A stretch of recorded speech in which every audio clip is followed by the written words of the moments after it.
I'm Claire Russell from Rochester PR Group. My colleague Joanna was on the session last week and she unfortunately couldn't make it today. Our plan was to have two separate workshops. The first one about researching the UK market for your business, and then the second one was around social media. I'm going to try and march through these quite quickly. Please shout if you want me to stop or have any questions, anything like that, okay? So brief introduction to me. Obviously Joanna wasn't able to make it. We're a PR agency based in London, founded in 2011. We specialise in UK market entry and launch. So be that startups in the UK or scale-ups, and particularly those businesses coming to the UK. We've worked with companies from all over the world, and over the course of some clients have been there for 20 years. That they've come from Belgium and now they're really well-known brands in the UK. And we are, the team is purely senior team, so you kind of get a lot of expertise from us. Today's session on market research, this is kind of very much about setting you on the right path to make sure that you've done all of your homework before you come to the UK.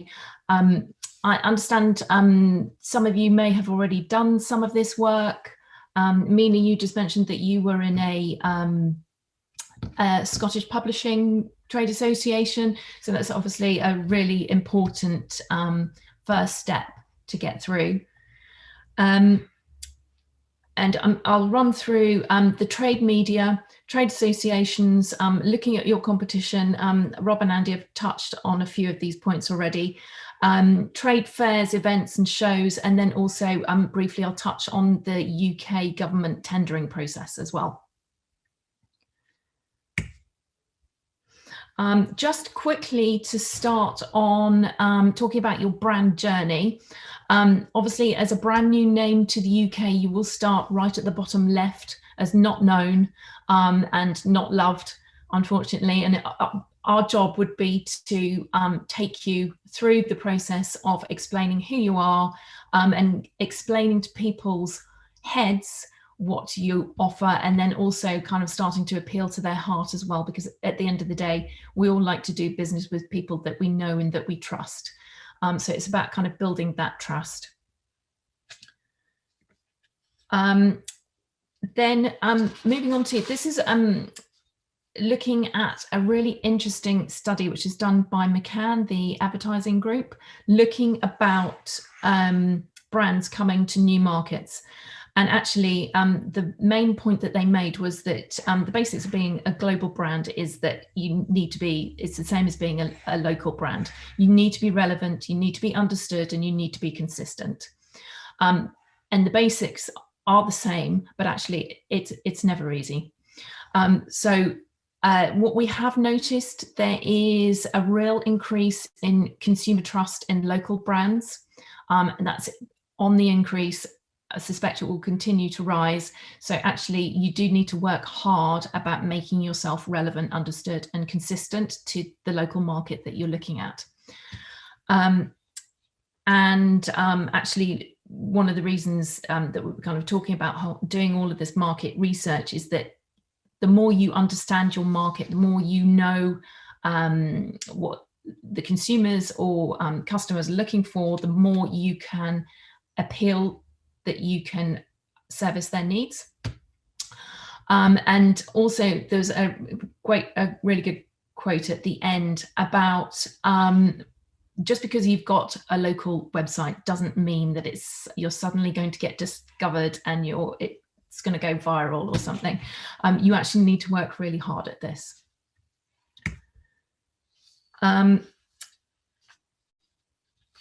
Sorry. One of the things that I think Emma touched on last week was just about your messaging, and actually first impressions count. So one thing that we are always talking to clients about is to make sure that their messaging is consistent and that it's agreed, and that any key message that you identify about your brand or service has proof points to back it up so that you come across as convincing. And this is one thing that we spend quite a lot of time on when we're working with new brands coming to the UK, is to actually, this is the UK, what from your service is particularly relevant and what do you have to back that up? One thing that Rochester did, this is pre-COVID, we looked at, we did some research looking at businesses coming to the UK and asking them about what makes the UK an attractive market. And as you can see, English is an international business language, multicultural consumer base, large consumer base, the ease of setting up a business, and a large talent pool, and the European time zone were all very appealing. Is there anything that anyone would add to that as what makes the UK an attractive market for them? No, no. Okay, I'll keep going then. And then we also asked them, in terms of kind of their preparation, what they would be doing. So in no particular order: employing local talent, looking local professional advice, engaging with journalists and influencers within relevant fields, conducting market research and attending trade shows, registering the company, and conducting competitor analysis. And actually here it's the market research that's the really important point. And actually, I'm not talking about kind of some bought market research looking at what the opportunity is within your field, or what the market value is. This is kind of really straightforward desk research that you can do yourself to understand the market and your potential customers. Some of the main challenges that businesses coming to the UK can face: understanding the business culture and way of doing things, looking at the competition, when particularly there could be some much larger players in the marketplace, the time that it takes. It does take an investment in time to win customers. Competition in the UK, the lack of contacts, that if you're brand new, you do need to kind of start going out there and finding the right people to talk to. And then sometimes there's financial and regulatory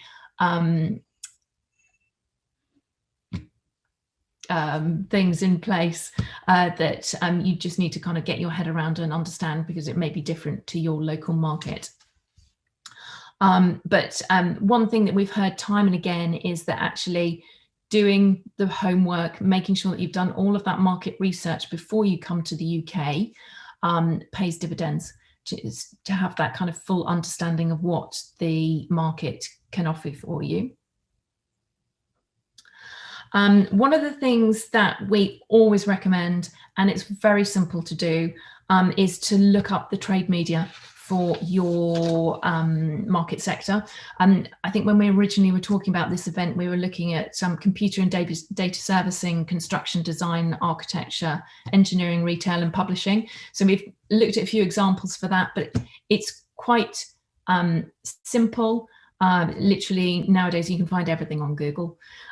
So you will know your market best, and you'll understand. So for example, we do some work in the engineering sector, but then within that there's probably about 60 different trade media titles for the engineering sector, and some of them are very specialist, looking at manufacturing or electronics.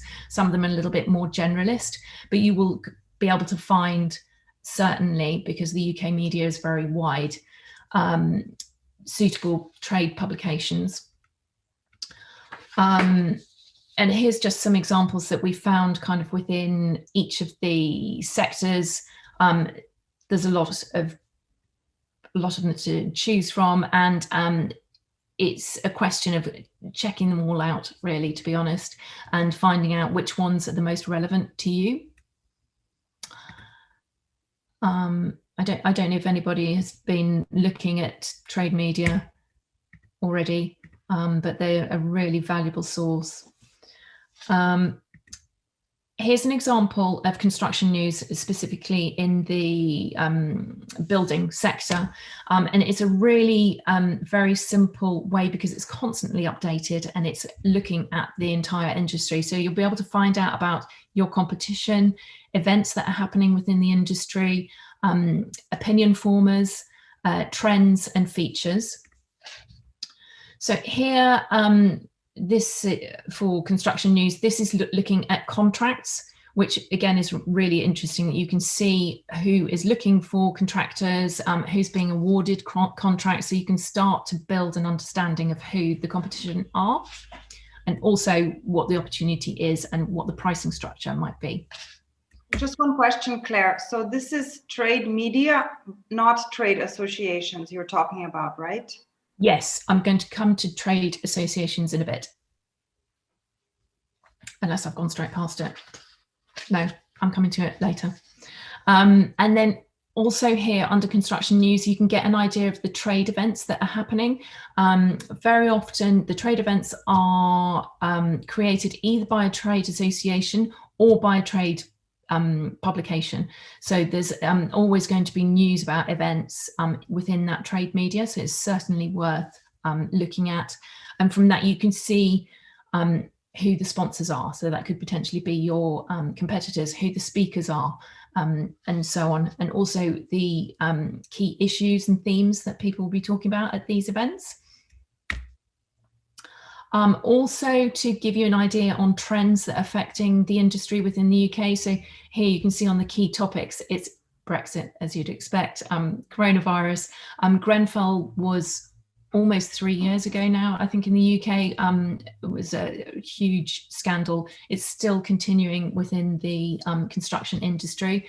HS2 is still is being built. It's here, it's not going away, and that's a really big topic within the industry as well. Interestingly here, they list the top 100 contractors within the marketplace. So again, that's a very good indicator for you about who the competitors are. Also, the trade media publications in the UK tend to publish their features list a year in advance. So they'll say, for example, here, the November edition is going to be focusing on materials. So it kind of is quite useful for giving you an idea of the rhythm of business within the industry, and also what the key themes are and issues affecting the industry as well. So it's always worth having a look at that. Maybe you're not quite at the point in your journey where you could submit information or get involved in those features, but at least you know that they'll be coming up. Then moving on to trade associations. Thank you. Looking for trade associations within your industry. I don't know if you're members of trade associations within your market. Sometimes they have partner trade associations in the UK. It's worth finding out about that. But otherwise, looking through Google, again, looking for the trade associations. They do usually charge a membership fee. Sometimes as an overseas membership, it's less expensive, but it's certainly worth joining just to be aware of what's going on within the industry, of events and so on. They can be very sector specific. They run events, training, and sometimes have their own publications as well as news sites. So it's worth investigating those so that you can be up to speed on what's going on in the industry. Sorry, Claire, there's a question in the chat. Is it essential to be part of a trade association to operate in the UK? It is not always essential. Some of the trades, then yes, it is. In terms of legislation, that you need to have certain kind of badges or accreditations, and particularly some of this trade associations offer qualifications that might be required to operate in that marketplace.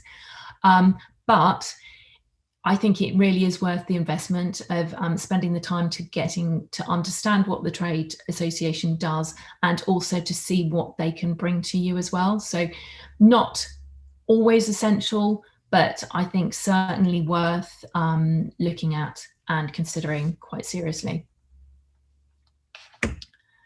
And just a few examples for you. As I mentioned, it's quite straightforward to find these through Google.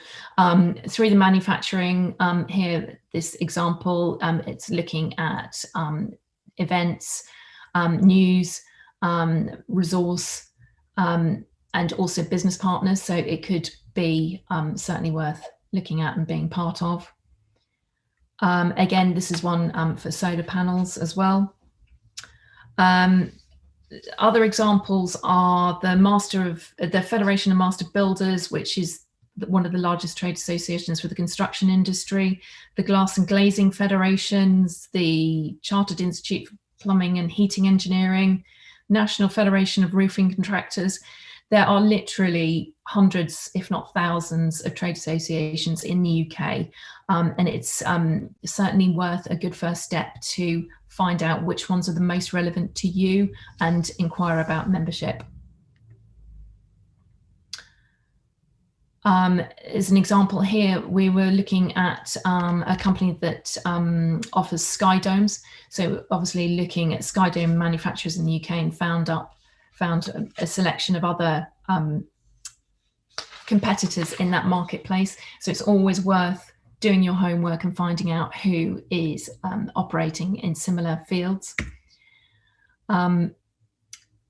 It's worth being really nosy, having a look at who their clients are, look at their website, follow them on Twitter, follow them on LinkedIn, look at the case studies and what they're doing in the UK so that you know what customers could potentially be looking for.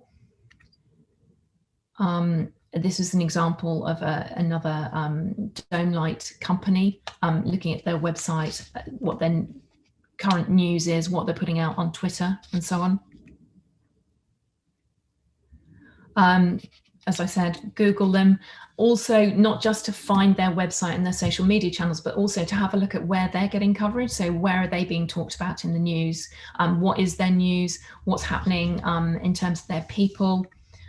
You can set up Google alerts so that you just get notified whenever something comes out. And following them on social media always makes a lot of sense because people tend to shout about all their news there. Are there any questions about finding out about your competition? Are people already doing that? No? Okay, I'll carry on. Then trade fairs, events and shows. Obviously, the past 18 months, this has been very challenging and a lot has been happening virtually. Normally, they will be once or twice a year. That will be quite a big deal.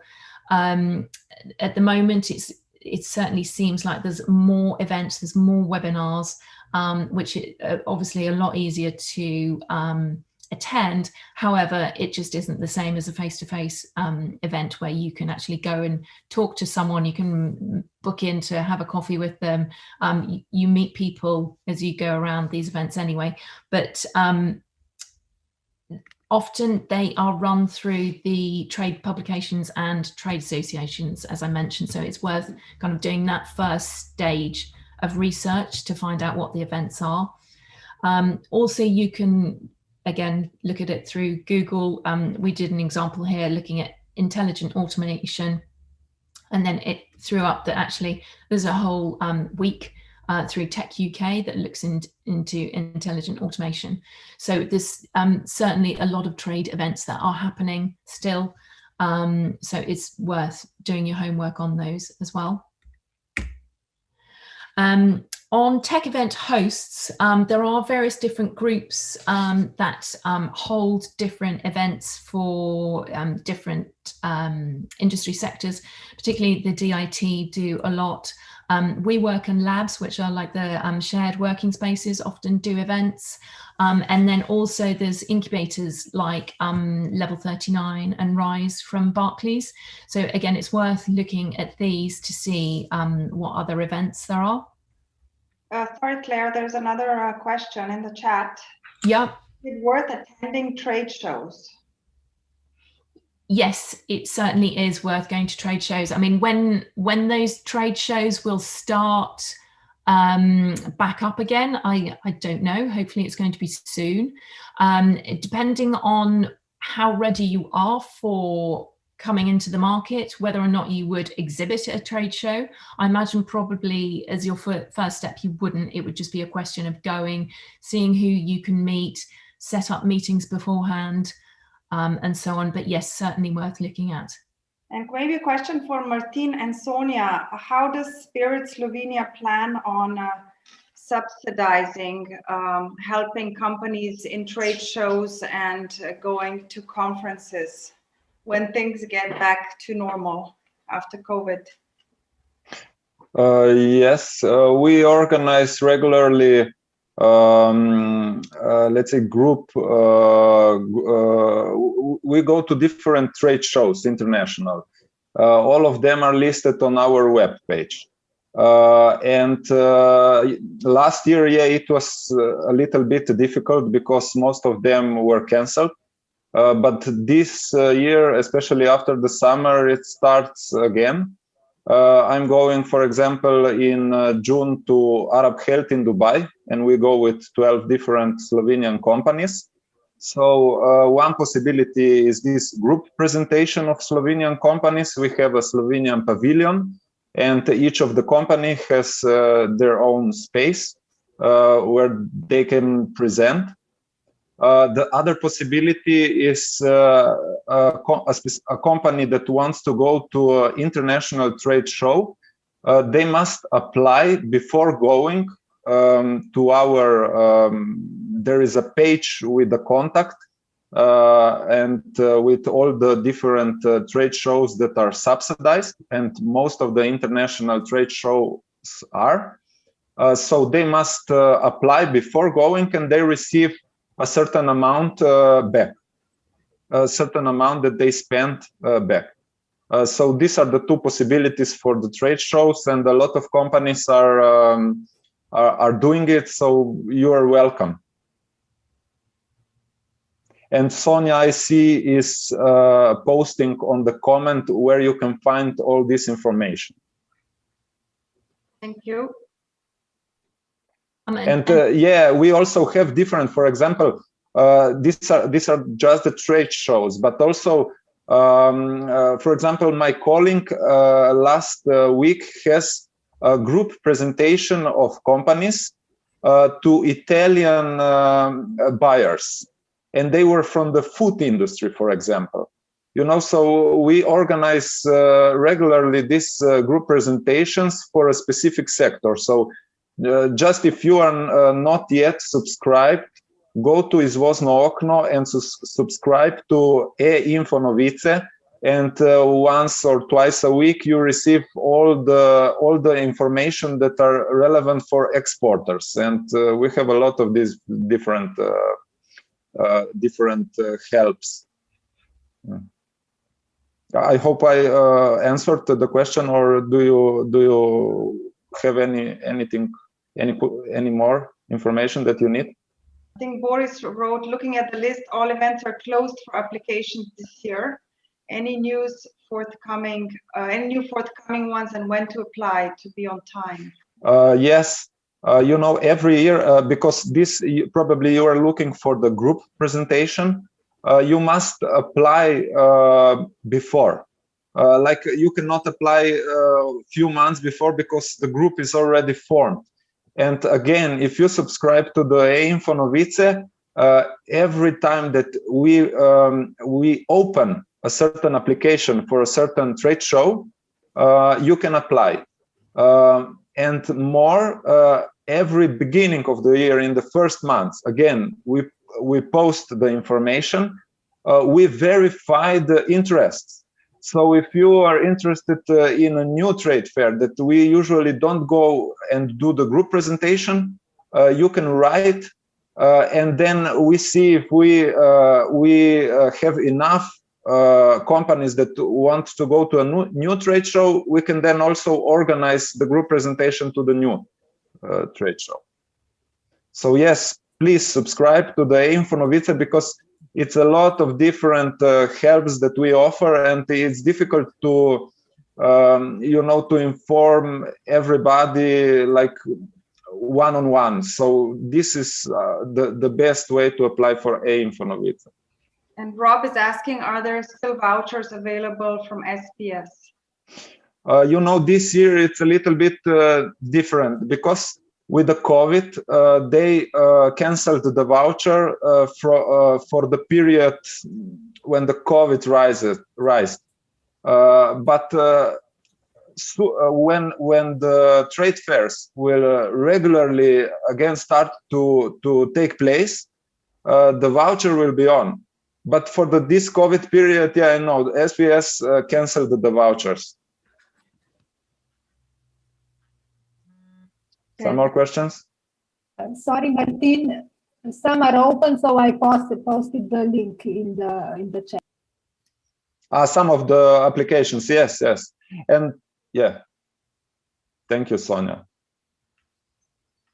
Okay. Sonia, you want to add something maybe, or did I say everything? No, it's okay, but I just wanted to mention that some vouchers are open, so the companies is the best to check the list. I posted it already. The SPS vouchers.